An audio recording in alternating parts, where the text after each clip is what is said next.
Hi, I'm Senator Mike Lee from Utah. This week, the United States Senate finally took up its annual budget. This shouldn't be news, but Senate Democrats haven't passed a budget in 4 years.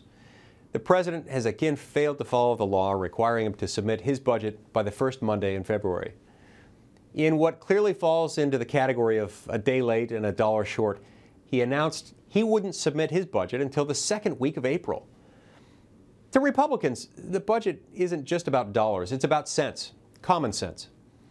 A budget is the only way to end the nonsense of Washington's out-of-control spending.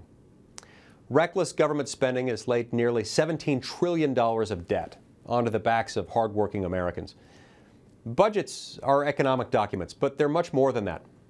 Budgets reflect the moral choices we make as a nation and shape the kind of society we will build for the future. That's why the budget Republicans proposed in the House of Representatives puts its trust in the American people. We want dollars and decisions in your hands and not in the hands of bureaucrats. We know that if you can keep more of your hard-earned money, you'll use it to help your community, to save for your child's college tuition, and to deploy it in ways that will create jobs and grow your local economy. Democrats disagree. They think you don't send enough of your money to Washington. The Democratic budget increases taxes by $1.5 trillion, on top of the hundreds of billions they already added to your tax bills at the beginning of the year.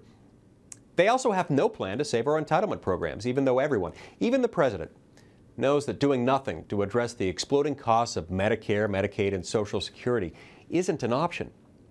Doing nothing makes no sense, and it threatens the most vulnerable among us. Budgets are about setting priorities. Republicans realize that we have a moral obligation to spend your hard-earned tax dollars wisely. We should spend only what we need to cover the constitutionally authorized functions of government, and not a dollar more. That's why we support reforms to fix the programs Washington should be funding, to eliminate the programs it shouldn't, and balance the budget.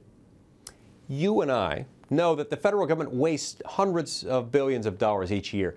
We believe the president should work with Congress to identify and remove wasteful areas in the budget. Unfortunately, the president's strategy is instead to cut spending on important services like border security, first responders, veterans, and law enforcement. For example, the director of U.S. Immigration and Customs Enforcement recently testified before a House subcommittee that, for quote-unquote budgetary reasons, more than 2,200 illegal immigrants who were scheduled for deportation, including 10 high-level offenders, were released back onto our streets.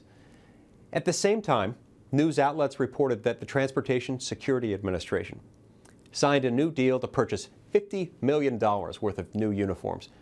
Mr. President, how is it that we have tens of millions of dollars for new uniforms, but not even enough to keep dangerous criminals behind bars?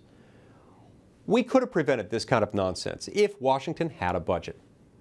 Rather than having a budget battle between Republican and Democratic priorities, we should be having a dialogue about American priorities. So what are those priorities? Well, 75% of Americans support a balanced budget. 3 out of 5 believe we should cut spending in a targeted way. And more than any other issue, Americans say the economy and jobs are the most important challenges facing the country today. We have a moral obligation to future generations to make the people's priorities our priorities. Again, this budget debate isn't about dollars, it's about common sense. Republicans recognize that keeping dollars, decisions, priorities, and power in the hands of the people is what has made America the greatest civilization the world has ever known. Now is the time to return to that model. Working together, we can, we must, and we will restore the greatness and prosperity of our nation. Thank you, and may God bless America.